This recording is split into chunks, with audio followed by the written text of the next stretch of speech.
It's not even trying hard. Welcome to MsMojo, and today we're counting down our picks for the top 10 moments that made us love Brendan Fraser.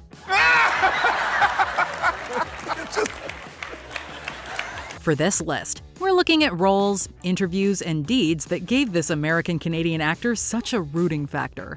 What moment made you love Brendan Fraser? Let us know in the comments. Number 10. Giving a robot a voice and soul. Doom Patrol.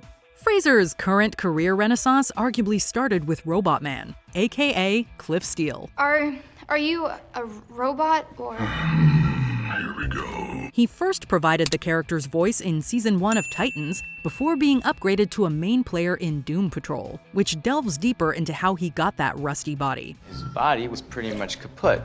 Chief managed to save his brain. Knock it off. We even get to see Cliff before his race car accident, with Fraser making a live-action appearance. Crash and die, babe. I love you too, honey. Although Cliff's story is tragic, we'd be lying if we said his circumstances weren't also pretty wacky. Given Fraser's background in drama and comedy, it's not surprising that he hits just the right note here. Officers, my friend here is maybe a little depressed, maybe a little high, but she takes it all back. Take it back, Hammerhead. He injects plenty of humor into the role, but he also brings a Frankenstein's monster-like quality to his performance, making us feel for the man in the tin can. I want to go home. We can do that. Number 9. Demonstrating his quiet nuance. The Quiet American. Michael Caine received an Oscar nomination for this political thriller, but the film owes just as much of its success to Fraser. You can't marry her, and by living with you, she can never have a proper marriage to a Vietnamese man. As Fraser's Alden Pyle and Caine's Thomas Fowler become entangled in a love triangle with a Vietnamese woman, an even more explosive conflict rages in the background. Your sister's a very pretty girl. My sister is the most beautiful girl in Saigon. I don't doubt that at all. The Vietnam War is on the horizon, with Pyle pushing humanity in the wrong direction. Although Pyle's actions are despicable, Fraser's subtle performance brings dimensions to his motivations. Understand? Now go make yourself useful somewhere else. Pyle views himself as the hero, convinced that the ends justify the means. It's a quality that makes a great antagonist, if you can even call Pyle that. Fraser lays down the sophisticated charm, leaving the audience conflicted about one of his most layered characters. You fall in love with me? Please believe me when I say I've never behaved like this before. I apologize. It is abrupt and it is ill-mannered, but I'm in love with you. Number 8. His comedy chops. Various. Fraser broke out as a leading man in 1992's Encino Man, playing an unfrozen caveman who's named Link.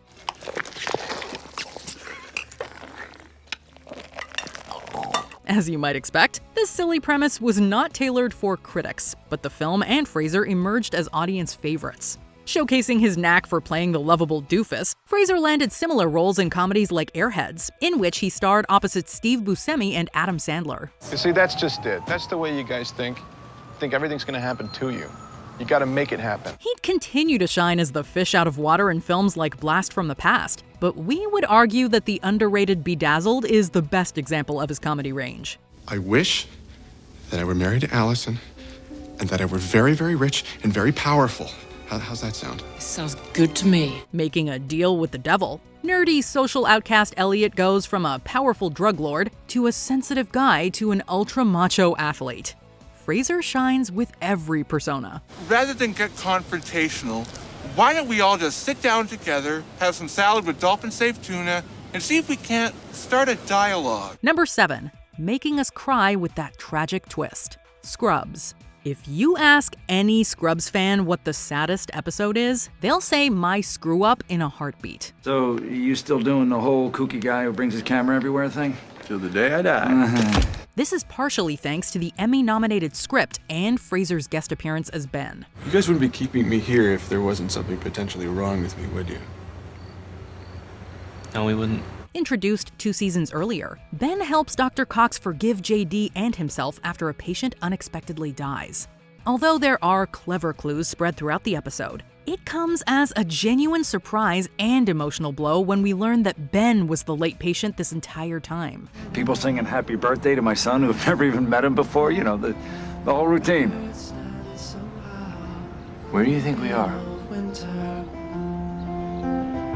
Fraser and John C. McGinley as Cox have such a natural rapport that the audience is distracted from the tragedy right in front of them. Number 6. Holding his own against Ian McKellen, Gods and Monsters. A year before battling another Universal monster, Fraser acted opposite the father of Frankenstein. More specifically, Ian McKellen's James Whale directed Frankenstein and Bride of Frankenstein. That motto, death before dishonor, what does it mean? It just means that I was a Marine. Fraser plays Clayton, a gardener in whom Whale takes a special interest. There's something about the openness of your face that makes me want to tell the truth. Despite his prejudice, Clayton is also drawn to Whale. The dynamic they develop is fascinating, with the audience often wondering if it's grounded in friendship, sex, or something else. Can you spare an hour after lunch to sit for me? I can't.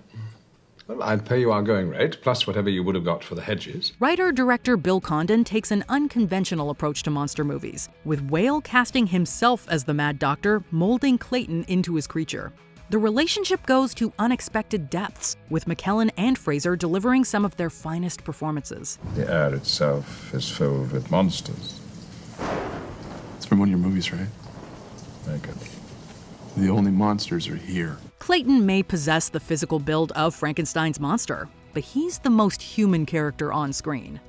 Number 5. Making our childhoods awesome. Various. Doing a signing at Calgary Expo in 2022, Fraser crossed paths with 2 fans who thanked him for making their childhoods awesome. They're not the only ones who shared this sentiment, as evidenced through a TikTok video of the exchange that gained over 4.7 million views. Thank you so much. Thank you for making my childhood awesome. And mine too, you've been so nice. A generation grew up with Fraser, 1997's George of the Jungle being his first movie to become a certified box office hit.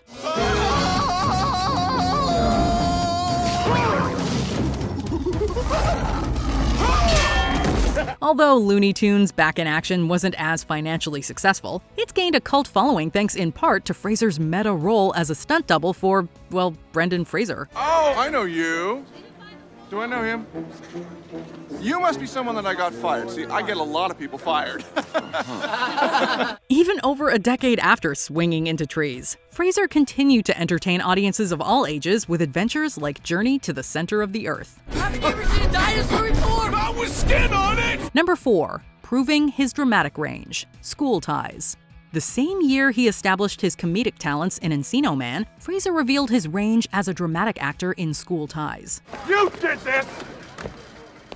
You did this! You just rode him until he broke! Although the cast includes other then up-and-comers like Matt Damon, Ben Affleck, and Chris O'Donnell, Fraser is at the center of attention as David Green. This is Rip Van Kelt, Jack Connors, Charlie Dillon. How you doing? Hey, we're the big men on campus. Transferring to a prep school during his senior year, David is forced to hide his Jewish roots from the Catholic and privileged student body. Although David is initially accepted among his peers, anti-Semitism eventually rears its ugly head. While Fraser's powerful scene in the rain would become iconic, the performance as a whole doesn't always get the credit it deserves. Cowards! Fraser is just as effective during David's understated moments as he attempts to survive while still holding on to his heritage. Why didn't you just tell me in the first place? I mean, I'm your roommate. You never told me what religion you are. Number 3. Landing a role in Killers of the Flower Moon. Leonardo DiCaprio and Robert De Niro are 2 of the usual suspects set to appear in Martin Scorsese's Killers of the Flower Moon. This adaptation of David Grann's Western crime novel also marks Scorsese's first collaboration with Fraser, who joined the cast in August 2021. Although Fraser has worked with big-name directors before, starring in a Scorsese picture is an opportunity that most actors only dream of. I'm going to work with Scorsese and Leo and Bob De Niro. Yes, I saw. Congratulations. That's so Thank exciting. you. I think I might be sick. In an interview with TikToker Lindley Key, Fraser shared his excitement and nervousness about the upcoming project. Speaking on behalf of every Fraser fan, Key gave him an enthusiastic confidence boost. The internet is so behind you. We're so supportive. There are so many people out there who love you. Fraser was visibly touched, responding with a pure-hearted tip of the hat. Shucks, ma'am. with over 2.5 million views. This video is a testament to Fraser's online support. Number 2. Playing Rick O'Connell, The Mummy. Some cinephiles associate The Mummy with Boris Karloff.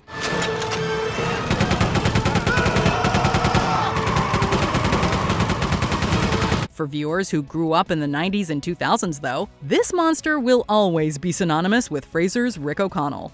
Whereas a lot of actors might have played this rugged adventurer with a straight face, Fraser brings a welcome sense of humor to the role. For the record, if I don't make it out of here, don't put me down for mummification. Take the film's most memeable moment, for example. If we saw a mummy for the first time, we'd probably scream. Rick does too, but not in a cowardly way. He basically mocks the mummy by imitating his roar before firing a shot.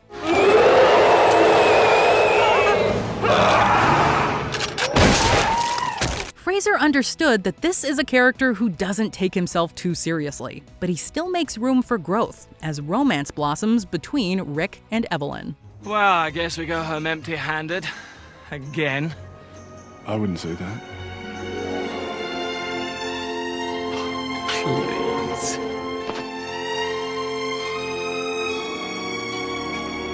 Before we unveil our top pick, here are some honorable mentions. Taking part in a SAG-winning cast, Crash. In his limited screen time, Fraser turns in some of his strongest work. No matter how we spin this thing, I'm either gonna lose the black vote or I'm gonna lose a law and order vote. Yeah, I think you're worrying too much. We have a lot of support in the black community. All right. Getting a surprise birthday party on the Batgirl set. Justice for Fraser's Firefly. My brother. Hey, dear Brendan.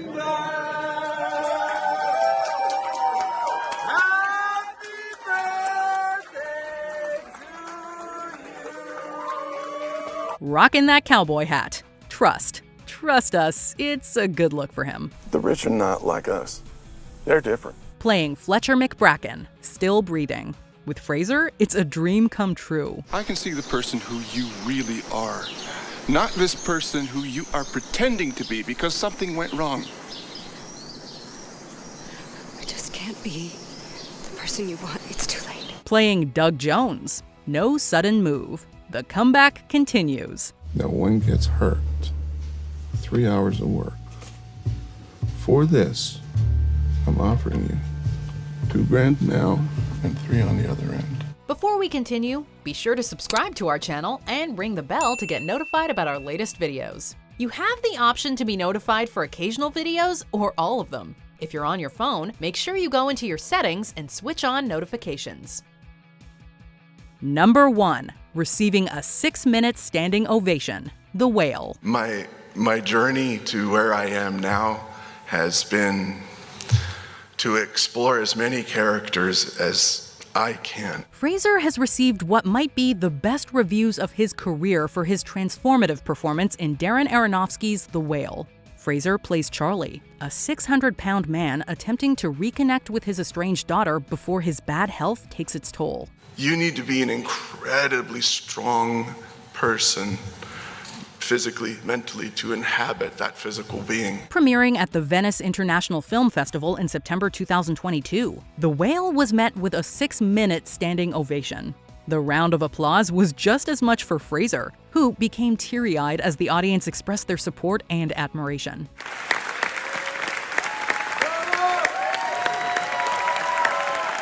It was also announced that Fraser would be honored with the Tribute Award at the Toronto International Film Festival. We'd be shocked if he didn't pick up a few more accolades for this performance. After years of unfortunate setbacks and struggles, the Brendan-assance is in full swing. Do you agree with our picks? Check out this other recent clip from MsMojo, and be sure to subscribe and ring the bell to be notified about our latest videos.